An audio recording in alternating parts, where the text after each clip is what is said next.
Meus irmãos, nós estamos dando continuidade nos estudos da carta de 1 João. E rapidamente, só para não perdermos o foco apenas, o foco principal de João aqui é falar sobre a pré-existência do Filho, a plena divindade de Cristo, como plenamente homem, plenamente Deus, o que os falsos mestres, o que os hereges ali negavam, dizendo que Jesus não tinha um corpo como o nosso, de carne e osso, porque a matéria era má, e Jesus, sendo bom, não podia ter encarnado num corpo mau. E isso estava infiltrando, e nós vimos na sequência que essas pessoas saíram do meio lá da igreja. Não eram invasores, eles estavam infiltrados ali como lobos no meio dos cristãos, e estavam dissimulando, ensinando essas mentiras.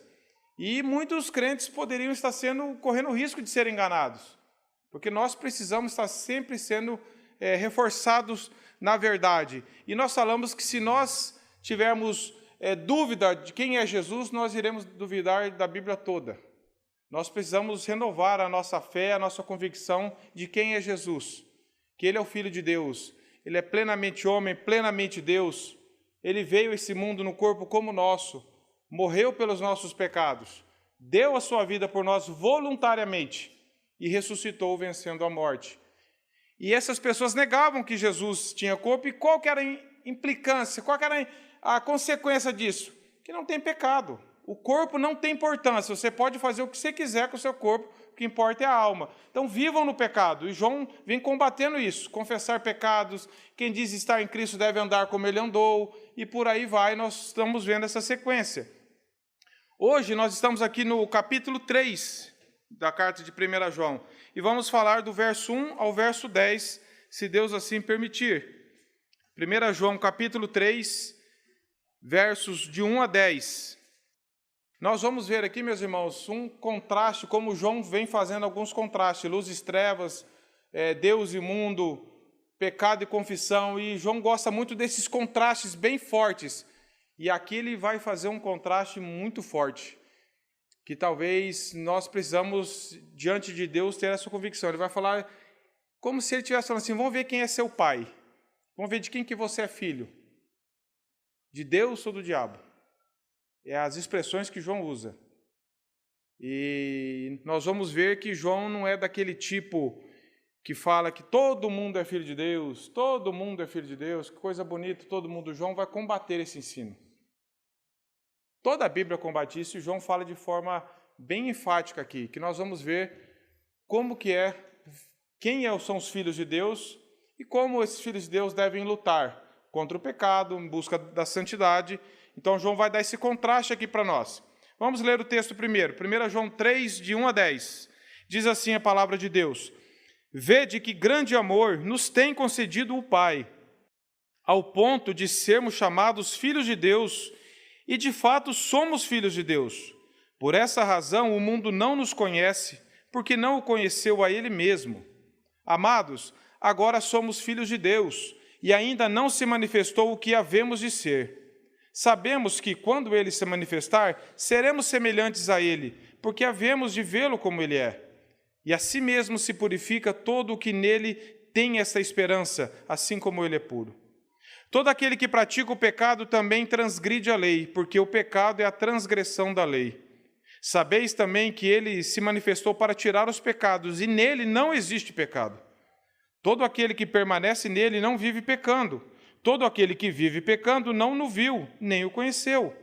Filhinhos, não vos deixei enganar por ninguém. Aquele que pratica a justiça é justo, assim como Ele é justo.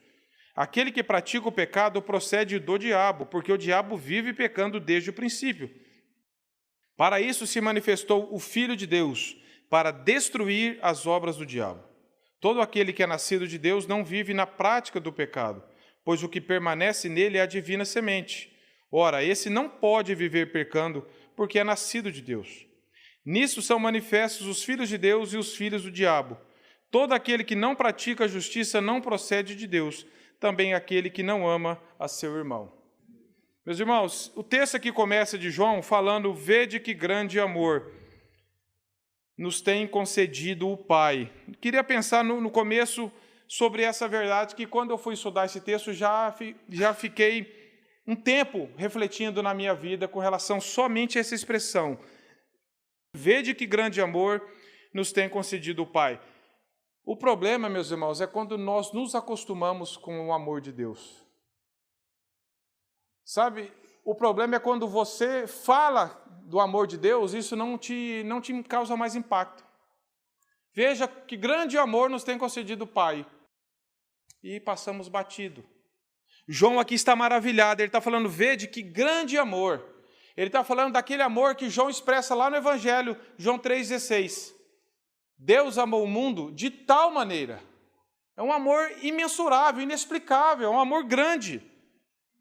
João não está falando de um amor qualquer, ele está falando de um amor transformador, de um amor que nos transformou, que nós vamos ver no quê. Então João está maravilhado do amor de Deus. E eu fiquei pensando, qual foi a última vez que eu, Alexandre, fiquei maravilhado lá no meu íntimo pelo amor de Deus, expresso ali em Jesus, pela obra da cruz, pela manifestação do amor de Deus em Cristo através da cruz. João não está tratando de um amor de alguém distante apenas. João liga essas duas coisas, vede que grande amor, ele está maravilhado com esse amor, nos tem concedido o Pai. Esse grande amor não foi merecido por nós, não foi negociado, ele foi concedido. O grande amor de Deus não viu nada em nós que atraísse o seu amor. Não há nada em você, não há nada em mim que atraiu o amor de Deus. Esse amor de Deus foi derramado graciosamente, ele foi concedido. Ele não foi negociado, não foi pago, você merecia, então Deus teve que te amar. Vede que grande amor nos tem concedido o Pai. Esse amor causa impacto na vida de João. Por mais que João já tenha falado sobre ele, por mais que João conhecesse a Cristo, João nunca parecia estar acostumado a falar do amor de Deus. Isso nós corremos um sério risco. E depois João fala que esse amor foi concedido e ele foi dado. Não foi negociado, foi graça de Deus por nós. Não há mérito em nós que atraiu o amor de Deus. E está falando que esse amor foi concedido ao ponto. Depois e antes disso ele fala, veja que grande amor nos tem concedido o Pai. Veja que João está falando de um relacionamento íntimo, de pai e filho. Ele não está falando, veja que grande amor nos tem concedido o Deus Criador do universo, soberano, embora ele seja de tudo isso. João traz essa grandeza para perto dele. Veja que grande amor nos tem concedido o Pai. João está falando de um relacionamento. João desfruta desse relacionamento. E ele diz, vede que grande amor nos tem concedido o Pai. E ele diz, um amor ao ponto de sermos chamados filhos de Deus. Meus irmãos, talvez essas expressões aqui, elas já tenham caído no nosso costume, meus irmãos. Alguém fala assim, você é filho de Deus? Eu sou filho de Deus.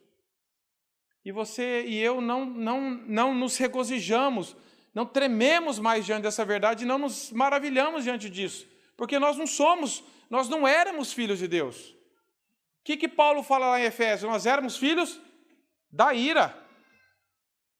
Então, quando nós falamos, eu sou filho de Deus, quando eu acho que todo mundo é filho de Deus, ou quando eu acho que eu merecia ser filho de Deus, eu não sou maravilhado por isso. Quando você acha que você merecia o amor de Deus, você não é impactado pelo amor de Deus. Você não é impactado por aquilo que você merece. Por aquilo que você merece, você é impactado por você mesmo. Olha como eu mereço. Agora, quando você não merece, você é impactado por aquilo que você recebeu. Então, o primeiro senso que nós temos que ter é falar assim, eu não merecia esse grande amor de Deus. Eu não merecia. E esse amor, ele é transformador. Ele, ao ponto de nós sermos chamados, meus irmãos, filhos de Deus. Nós éramos filhos da ira. Nós éramos inimigos de Deus. Nós nascemos contrários à palavra de Deus. E agora nós podemos ser chamados filhos de Deus. E essa verdade é uma verdade que talvez as crianças estejam aprendendo lá na salinha. E nós aprendemos ela faz tanto tempo. E nós carregamos essa verdade e isso parece que não impacta mais as nossas vidas. E eu fiquei perplexo diante disso, porque eu li isso aqui, parece que escutando João falar. E eu fiquei falando, puxa vida, como eu preciso recuperar essa grandeza do amor de Deus, dada a nós, a mim, no caso, pensando no meu momento devocional, claro que não foi só a mim, mas foi concedido, foi dado, ao ponto de eu poder ser feito filho de Deus, chamado filho de Deus, um amor transformador. Abra lá no Evangelho de João, capítulo 1, verso 12. Evangelho de João 1,12, é um texto conhecido, talvez você pudesse falar ele sem abrir, mas vamos folhear a palavra de Deus. João 1,12.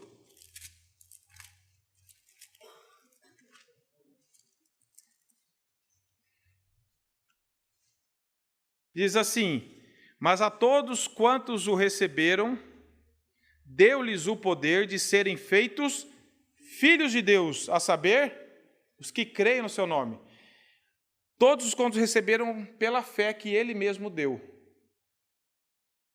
Todos que foram alcançados pela graça, foi dado o poder de serem feitos, porque não eram.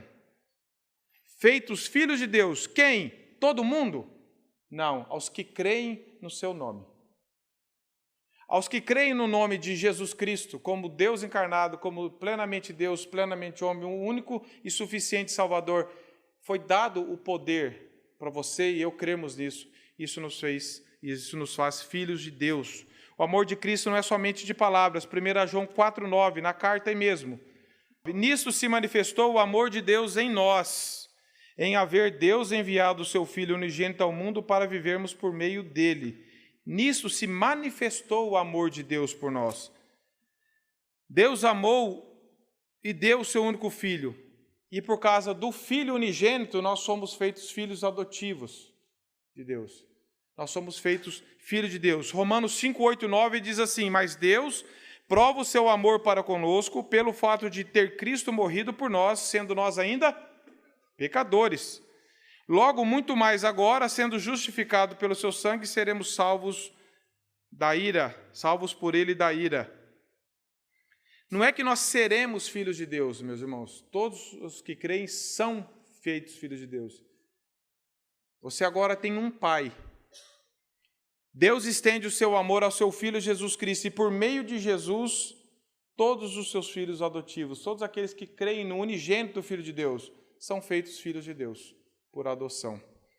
E eu vejo agora, eu queria falar um pouquinho dessa graça da adoção, que está inserida nesse texto, que nós somos feitos filhos de Deus.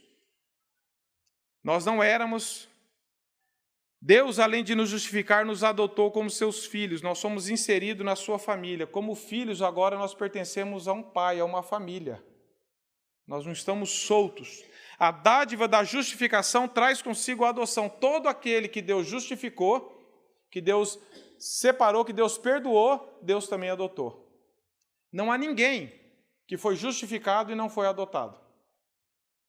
E não há ninguém que foi adotado sem ser justificado. Adoção, justificação e adoção estão ligadas uma com a outra. Gálatas 4, de 4 a 7 diz isso. Os irmãos abram aí, por favor. Gálatas 4. Diz assim: vindo, porém, a plenitude do tempo, Deus enviou o seu Filho, nascido de mulher, nascido sob a lei, para resgatar os que estavam sob a lei, a fim de que recebêssemos a adoção de filhos.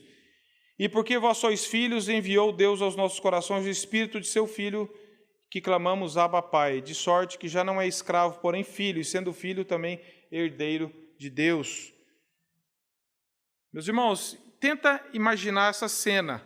Claro que ela não reflete perfeitamente, que não tem como nós refletirmos perfeitamente, mas dá para a gente ter uma ideia. Pense se você fosse um assassino em série e você tivesse sido condenado à morte. Você está sentado no corredor da morte, esperando a execução, está culpado de todas as acusações, não há mais como recorrer. E em determinado dia, o guarda da prisão chega à sua cela e anuncia que você foi perdoado. E você não deve mais para o tribunal, você não vai enfrentar mais tribunal nenhum. Fala, você está livre, pode sair. Numa linguagem nossa, isso seria justificação. Você não tem mais culpa diante do tribunal. Você pode ir. Mas então o guarda ainda fala assim, pera lá, você foi perdoado, você foi livre, você foi justificado diante da lei.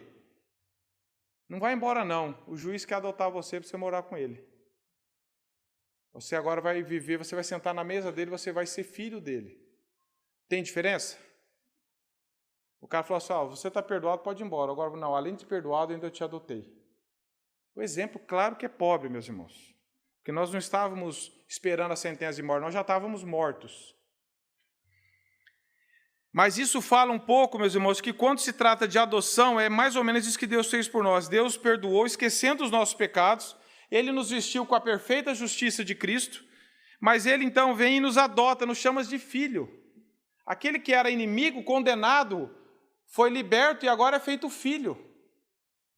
Não para viver do jeito que quer, não para aprontar de novo, mas porque ele foi amado, ele foi inserido como filho de Deus.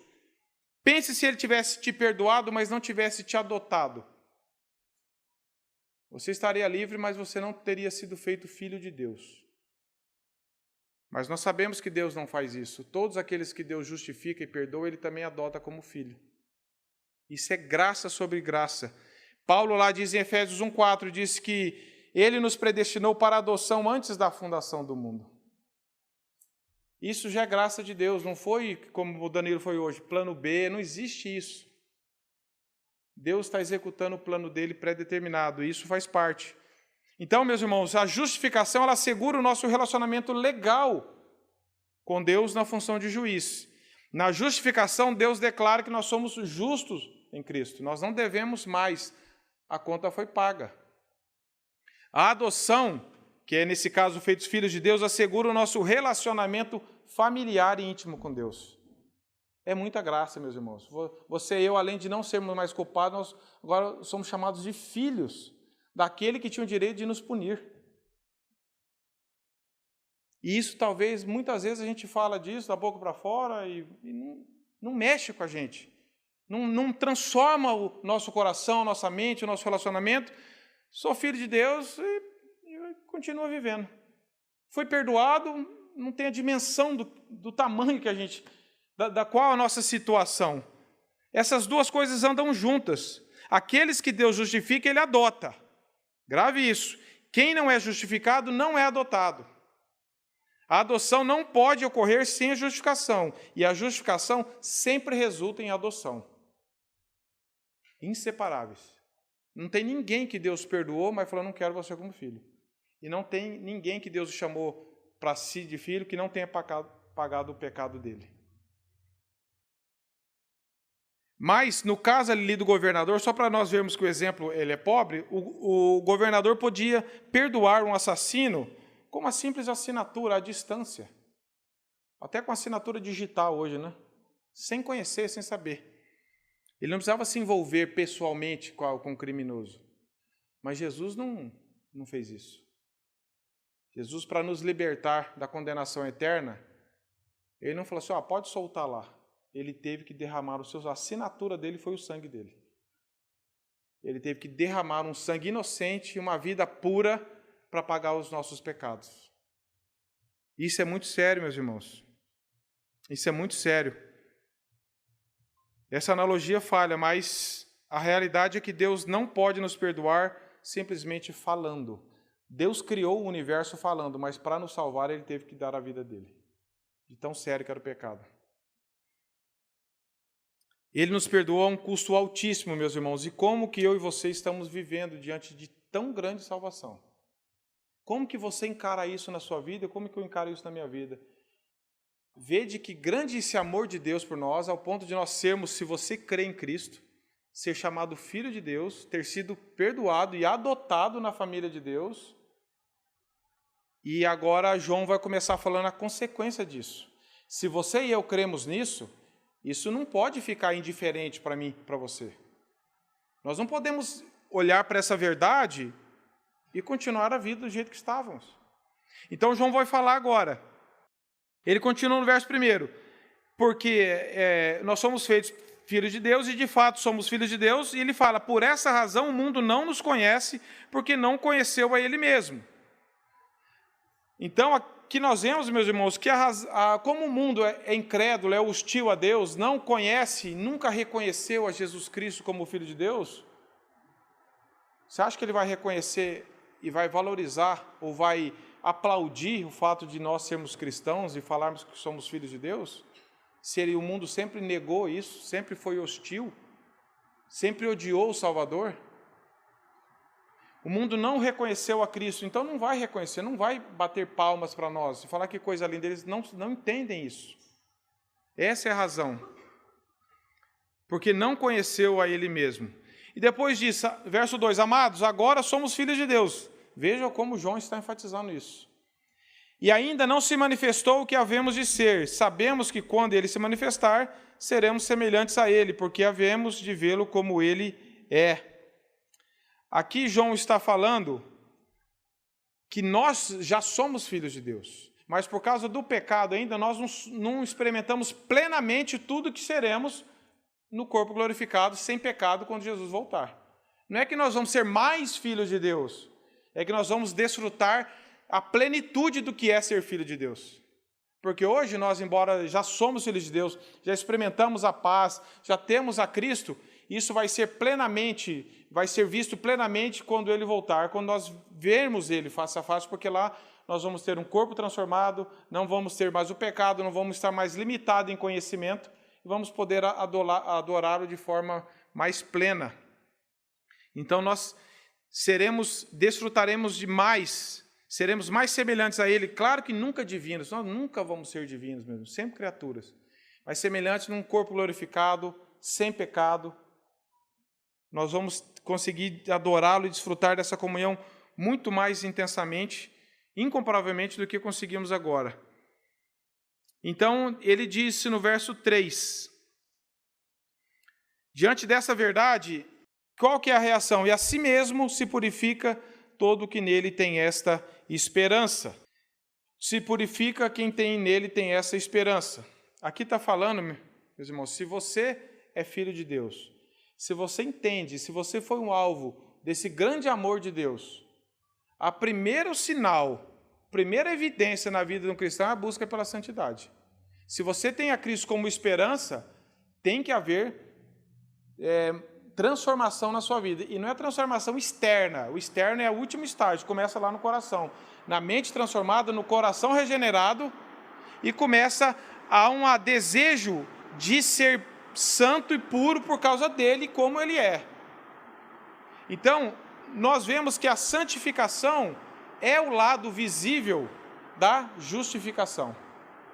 Todo aquele que foi perdoado, adotado como Deus, por Deus, como filho de Deus, a vida dele começa a ter uma transformação na luta contra o pecado, na busca pela santificação, no texto que foi lido aqui de Hebreus 12, 14, sem a qual ninguém verá o Senhor, sede santo como eu sou santo.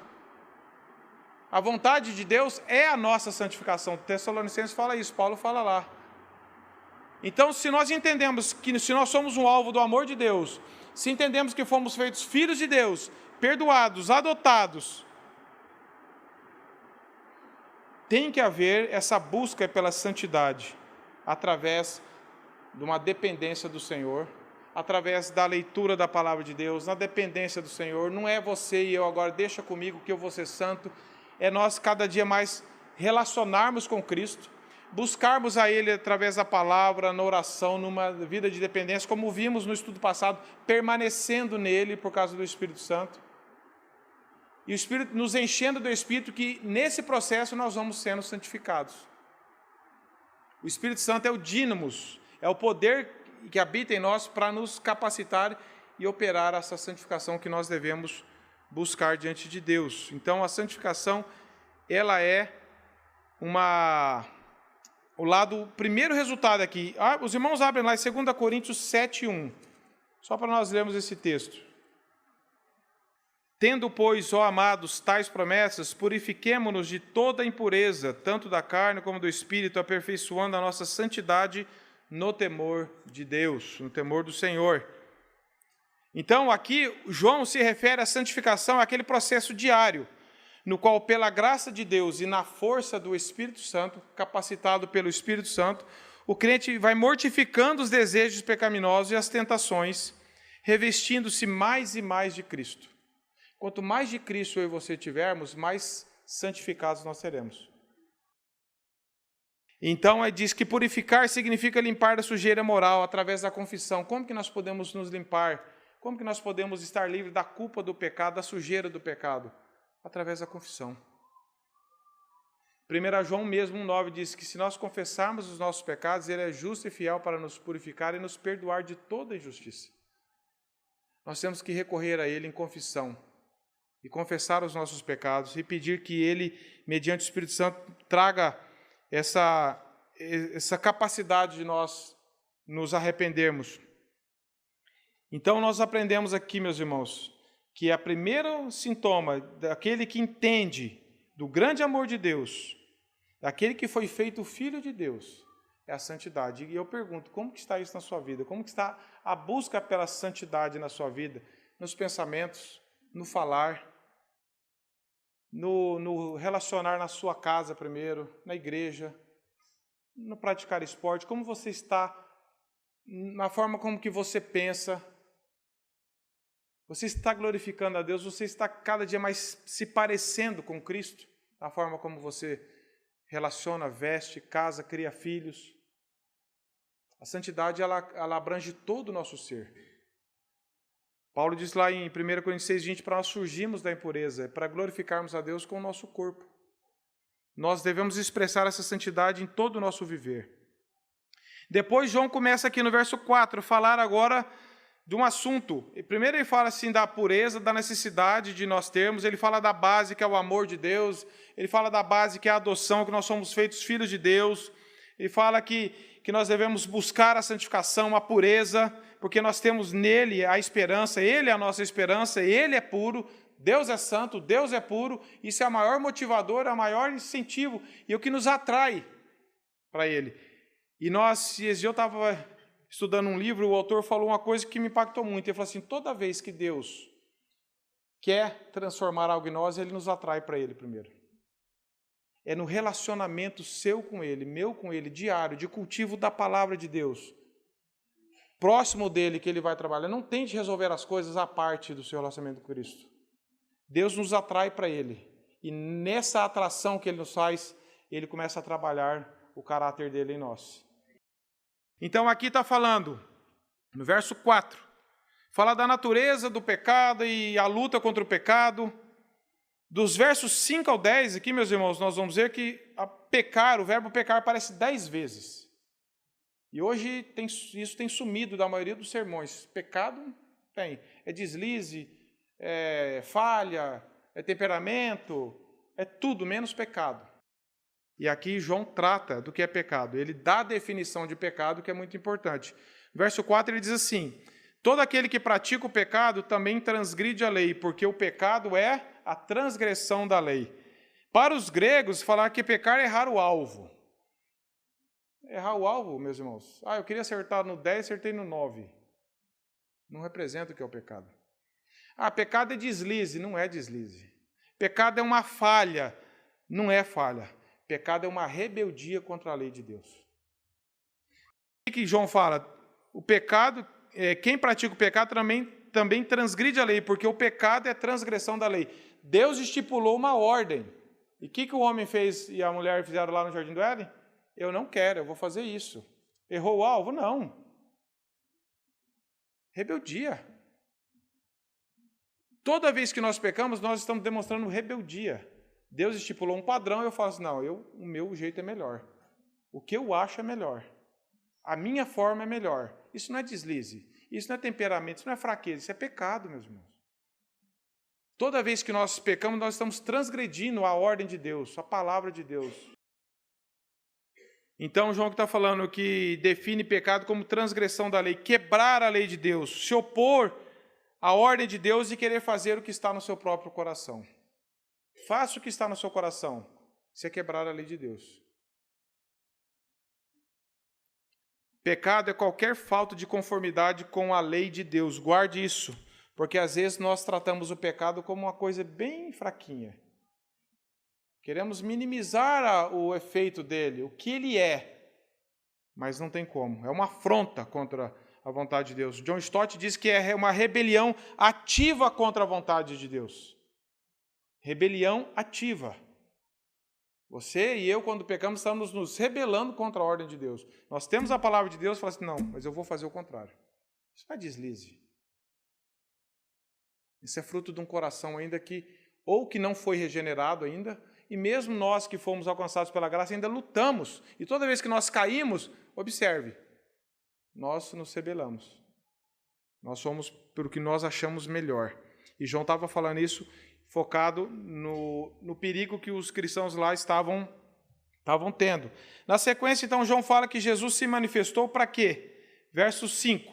Sabeis também que ele se manifestou para tirar os pecados, e nele não existe pecado.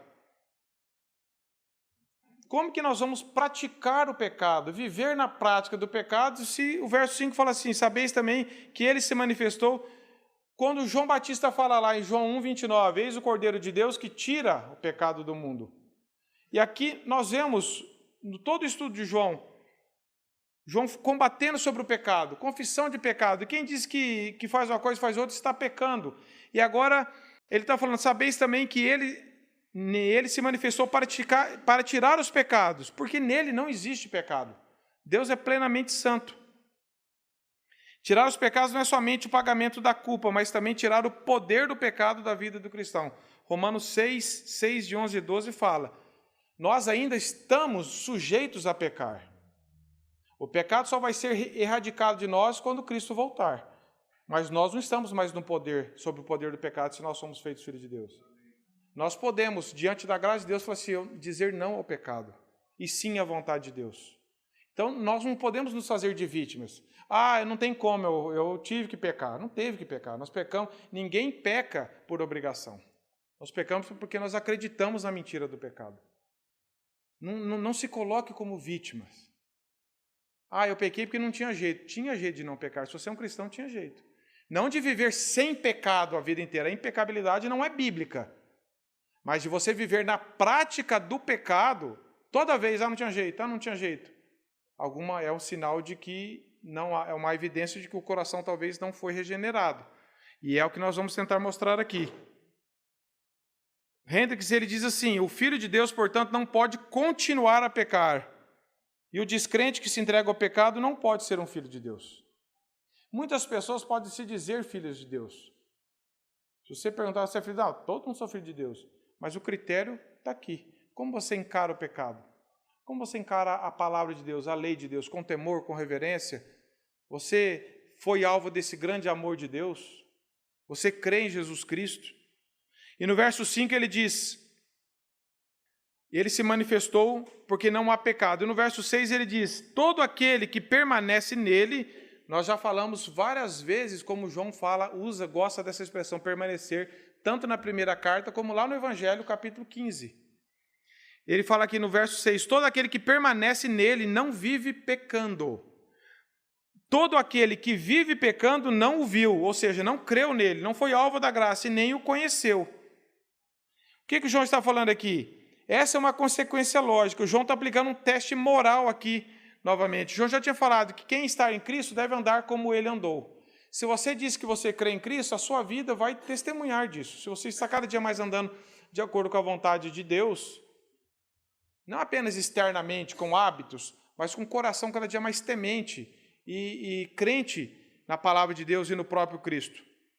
E aqui ele está falando, todo aquele que permanece nele, todo aquele que está em Cristo, que tem o Espírito Santo, não vive pecando. O que é viver pecando? É você fazer do pecado um estilo de vida, você não se incomoda mais com o pecado. Você vive dando desculpa para o seu pecado. Todo mundo peca, não teve jeito, e você vai procrastinando, empurrando, não confessa, não abandona, não arrepende, e vai colecionando pecados na sua vida. O que tem fazer isso? O que tem pensar naquilo?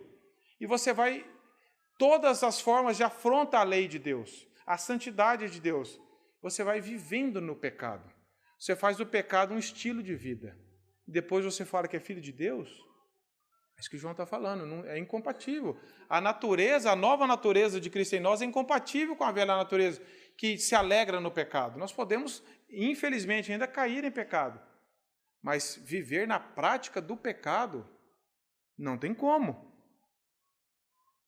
João Gil fala assim, como o galho na videira, derivando dele toda a luz, vida, graça, santidade, sabedoria, força, paz e alegria e conforto. É assim que é o cristão que permanece em Cristo.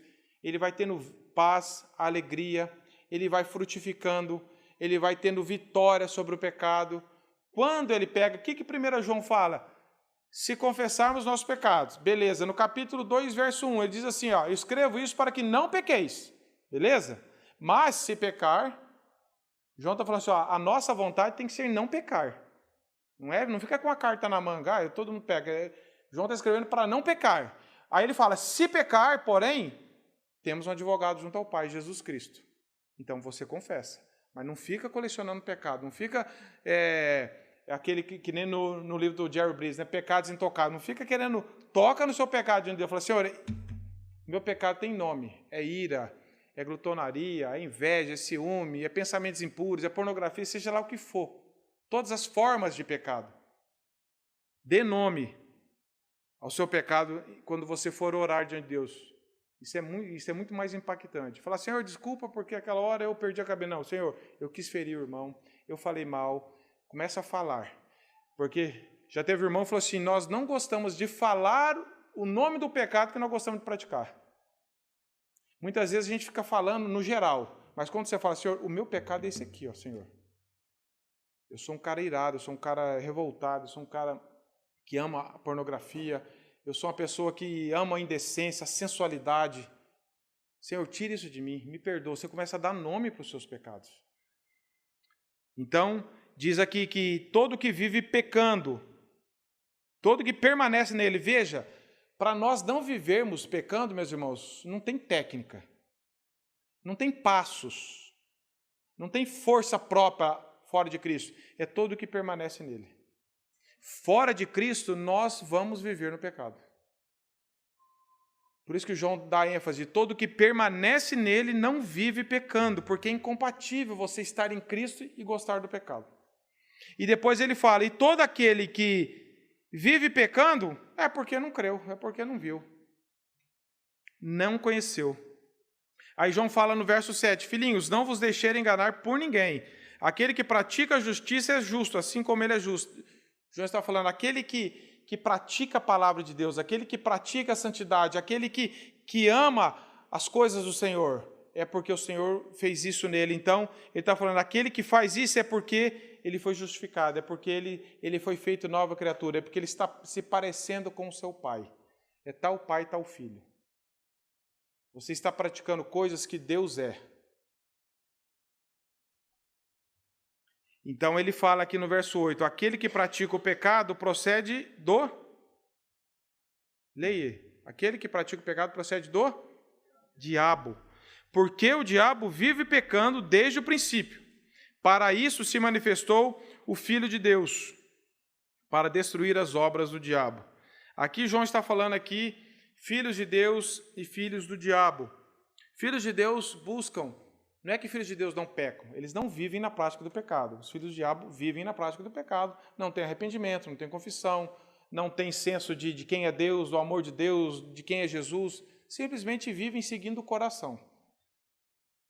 Então, João está falando que, no verso 8, aquele que pratica o pecado, praticar o pecado aqui, meu irmão, não é pecar uma vez. Se você pegou uma vez, agora você é filho do diabo, se você não pegou, agora você não é. Essa prática do pecado é aquele que vive continuamente no pecado. Aquele que faz o pecado uma prática na vida dele. Não se opõe, não se arrepende, não se incomoda. Tenta esconder, tenta encobrir, sempre se justificando, sempre se comparando com quem faz mais. Nunca de acordo com o padrão de Deus. Então João está falando, não tem como. Pela Bíblia não tem como falar. O nascido de Deus pratica a justiça. O que não é nascido de Deus vive na injustiça. E João está falando aqui que praticar a justiça é praticar as verdades da fé cristã. E ele diz aqui no verso, lá no Evangelho de João 8,34, diz que quem pratica o pecado procede do diabo, porque o diabo vive desde o princípio. E lá no João 8,44 ele fala que o diabo é o pai da mentira. Ele fala, vós sois do diabo, que é vosso pai. E aqui, Agostinho, um dos patriarcas da igreja do quinto século, diz assim, o diabo não fez homem algum. O diabo não deu à luz a homem algum. Não criou homem algum, mas aquele que imita o diabo, este, como se tivesse nascido dele, torna-se um filho do diabo, ao imitá-lo e não por ter literalmente nascido dele. Então, você começa a imitar o diabo, você se torna igual a ele, porque você está fazendo o que ele mais faz desde o início, que é pecar, que é se rebelar contra a vontade de Deus. Por isso que o pecado é uma coisa tão séria. E às vezes a gente trata ele com leviandade. As pessoas que vivem pecando, vivem contrariamente a Deus, João está falando, não tem como dizer outra coisa. No verso 9, diz assim, no final do verso 8 diz assim, foi para isso que se manifestou o Filho de Deus, para destruir as obras do diabo. Quais obras seriam essas? John Stott diz que moralmente a obra do diabo é tentar sempre o cristão para o pecado e ter o poder sobre isso. Fisicamente, às vezes, é até infligir doenças, infligir coisas para levar a pessoa a murmurar contra Deus. Intelectualmente, é induzir para o erro, para as heresias, para tirar o entendimento. E ele ainda ataca a alma, o corpo e a mente do homem nessas 3 áreas. Nicodemos já diz, Augusto Nicodemos diz que Jesus Cristo, Filho de Deus, se manifestou ao mundo com o específico propósito de destruir, de desfazer essas obras, ou seja, de soltar as amarras do pecado, dissolver seu poder e influência na vida dos pecadores.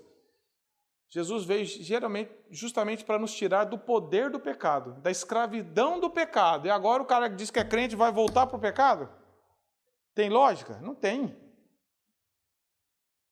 Então, toda vez que você estiver querendo ser seduzido para o pecado, e sedução, meus irmãos, sabe de onde vem a palavra sedução? É tirar do caminho. Você está vindo aqui, sedução, opa, vem para cá. Então, o diabo ele é sedutor. Você está no caminho de Deus, ele quer te seduzir para você sair, te atrair para cá. E toda vez você fala, Senhor, foi para isso que o Senhor veio. Foi para me libertar do poder do pecado, da escravidão do pecado. Paulo fala isso em Romanos. Não reine, portanto, em vosso corpo mortal o pecado, porque vocês foram comprados por alto preço. E agora vocês vão se entregar ao pecado novamente? Não tem, é incompatível. Não tem jeito. Então, foi para isso que Jesus veio. Então, se nós gostamos de construir o que Jesus destruiu, alguma coisa está errada. E o verso 9 diz assim, todo aquele que é nascido de Deus... Tem tradução que diz assim, quem é nascido de Deus não peca. Mas o sentido, no original, é não vive pecando, não vive na prática do pecado, não faz do pecado um estilo de vida. Não é que não peca, porque teve muitas pessoas, muitos movimentos que interpretaram que crente não peca. Uma vez eu estava conversando com o irmão à distância e ele garantindo para mim que ele não pecava. Eu falei, então você tenta convencer Paulo. Ou a Bíblia inteira, né? Como que pode alguém falar que não peca mais? Não é isso que João está falando. Escrevo isso para que não pequeis, mas se pecar, se um dia isso acontecer, lute para não acontecer, mas se acontecer, temos um advogado. Não fica curtindo o pecado. Não fica acariciando o pecado, não fica achando que é normal. Confessa e deixa. 1 Pedro 1,23. Esse texto aqui é bom de auxílio. 1 Pedro 1,23. Olha só o que Pedro fala aqui. Quase que o Danilo chegou nele hoje, né, Danilo? Aqui, no 22, fala assim, tendo purificado as vossas almas pela vossa obediência à verdade, tendo em vista o amor fraternal, não fingido, amai-vos de coração uns aos outros ardentemente, pois fostes regenerados, não de semente corruptível, mas de incorruptível, mediante a palavra de Deus, a qual vive e é permanente. Então, esse verso 9 diz aqui, todo aquele que é nascido de Deus não vive na prática do pecado, porque o que permanece nele é a semente, é a divina semente. Ora, esse não pode viver pecando porque é nascido de Deus. Os irmãos estão vendo como o João coloca de contraste isso daí? Nós temos a natureza de Cristo, nós temos o Espírito Santo. Olha o nome, Espírito Santo. E como que o Espírito Santo habita em mim e eu gosto do pecado? E eu não tenho problema com o pecado? E eu falo, eu sou desse jeito mesmo, que a minha família era assim, que eu sou de tal nacionalidade, eu sou não sei o quê, e eu sou assim mesmo. Meus irmãos, se Cristo não nos fez nova criatura, nós vamos falar isso. Agora, se o Evangelho nos alcançou e nos transformou, nós somos feitos nova criatura. As coisas velhas passaram. Aquele amor pelo pecado, a escravidão do pecado, o desejo do pecado está sendo tirado.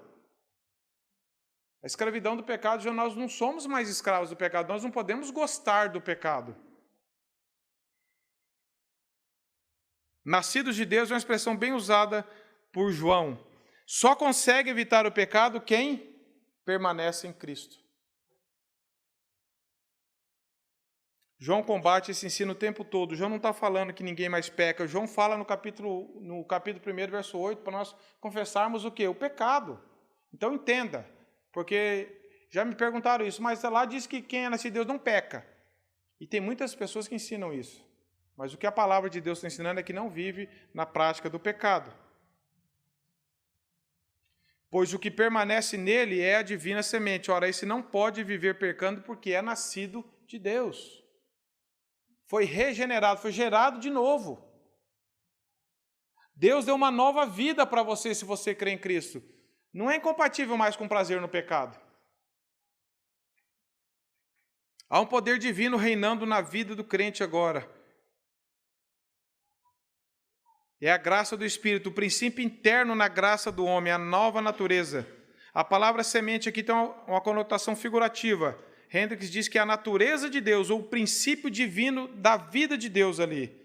Deus guarda a nova vida que plantou no coração do crente e faz isso se desenvolver. Isso vai se desenvolvendo, e quanto mais isso se desenvolve em nós, mais ódio ao pecado nós vamos tendo. Menos desejo de pecar, mais incomodado. E quando eu falo pecado, mas não pensa num só. Pense nas manifestações que o pecado faz, de várias formas. E o pecado, meus irmãos, não pode ser uma coisa normal. Lá em Gênesis 39, o que José falou quando ele estava sendo tão sedutoramente ali atraído para pecar? O que José falou lá? Quem lembra? Pecaria eu contra Deus. Toda vez que nós perdemos a consciência da santidade de Deus, o pecado se torna muito mais atraente. Eu não vou pecar porque vai que alguém descobre, vai que dá errado, vai que eu tomo um prejuízo. Não, a consciência lá em cima. Pecaria eu contra Deus? Eu fico pensando ali em José, na casa de Potifar onde ele estava, não tinha câmera, não tinha áudio, ninguém ia gravar e jogar na rede social, não tinha ninguém perto. Mas a consciência dele era Deus. Ele falou, pecaria eu contra Deus? Eu sei que nem sempre na hora da luta nós temos essa lucidez espiritual, mas nós precisamos buscar isso. Por isso que permanecer em Cristo vai nos dando essa lucidez. Será que isso está me sendo atraente, mas esse pecado é contra Deus. Não é contra pessoas em primeiro lugar. Quando o filho pródigo voltou, o que ele falou? Primeira coisa, pequei contra os céus e perante ti. Claro que o nosso pecado também é contra as pessoas muitas vezes, mas o primeiro ofendido é Deus em sua santidade. E se nós perdemos isso, capaz de nós fazermos do pecado algo um pouco mais inofensivo, o que o João está combatendo seriamente aqui. E no verso 10 ele diz aqui, nisso são manifestos os filhos de Deus e os filhos do diabo. De quem você é filho? João está falando de duas filiações, de duas paternidades aqui.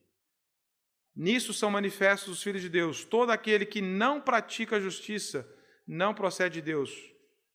Todo aquele que não pratica a palavra de Deus, todo aquele que não busca a santidade, todo aquele que não tem prazer na palavra de Deus, não pode falar que é filho de Deus. Todo aquele que tem prazer no pecado, ele diz, também aquele que não ama seu irmão. Depois ele vai trabalhar de outra questão aqui também. Nós vamos deixar para outra oportunidade, se Deus permitir. Mas ele diz aqui, todo aquele que não pratica a justiça não procede de Deus. Meus irmãos, João fecha o círculo aqui para nós. A sua vida evidencia de quem você é filho. Se nós somos cidadãos dos céus, que nem Paulo fala em Filipenses 3:20, como que nós podemos amar tanto o pecado se nós falamos em outros momentos que nós somos filhos de Deus? E quando você pecar, meus irmãos, quando você e eu pecarmos, se nós pecarmos, infelizmente nós estamos sujeitos, não tente justificar o seu ato. Vá até Cristo e fala, Senhor, perdoa os meus pecados. Confesse o seu pecado. Não fique comparando com quem já pecou mais, quem pecou menos, que não tinha jeito. Nós não somos vítimas. Toda vez que nós pecamos, nós estamos nos rebelando contra a palavra de Deus. Isso é muito sério. E João está dizendo aqui que essas coisas, que o cristão deve buscar a santidade. E não há santidade sem luta contra o pecado. Não há santidade sem luta contra o pecado. Não há um atleta de ponta, de alto rendimento, sem lutar contra a canseira, a dor, a preguiça. E não há cristão que não vá caminhar e progredir na luta da santidade sem lutar contra o pecado todo dia, muitas vezes. Paulo diz lá, o autor de Hebreus, que está em Hebreus, fala que na luta contra o pecado não temos resistido até o sangue. Nós resistimos um pouquinho e já amolecemos. Porque nós não estamos permanecendo em Cristo. Muitas vezes nós queremos vencer na força. Nós precisamos nos voltar para Deus. Falar, Senhor, tem misericórdia de mim se eu ainda estou gostando tanto do pecado. Por que, Senhor? Por que eu tenho curtido o pecado na minha vida? Por que eu acho que é normal? Por que os meus pensamentos não estão glorificando o Senhor? Por que a minha vida, por que o meu jeito de vestir, de relacionar, de criar os filhos não expressa quem o Senhor é, não está de acordo com a Tua palavra? Que Deus tenha misericórdia de nós, meus irmãos, que você veja se você é um filho de Deus. A Bíblia diz em Romanos que o Espírito de Deus testifica que nós somos filhos de Deus. Não tem como alguém falar, comprovar para você, aprovar, dar uma carta de filiação de Deus para você, não é isso. Você tem que se pôr diante do Senhor. Falar, Senhor, o Teu amor me alcançou, o meu coração foi regenerado, eu estou Te amando, eu estou desejando a santidade, eu estou lutando contra o pecado. Porque se não for isso, meus irmãos, João está falando, ou nós somos filhos de Deus ou filhos do diabo. O diabo é enganador, é mentiroso, ele ama a sujeira, ele ama a imoralidade, ele odeia a palavra de Deus. Que Deus tenha misericórdia de nós e nos alcance com a sua graça e que possamos ficar cada vez mais, irmãos, maravilhados com esse amor de Deus, porque o amor de Deus nos constrange. Ele invade a nossa vida, o nosso coração, e Ele determina as nossas afeições, o nosso falar, o nosso pensar. E que nós possamos continuar firmes pela graça de Deus, permanecendo nele na luta contra o pecado.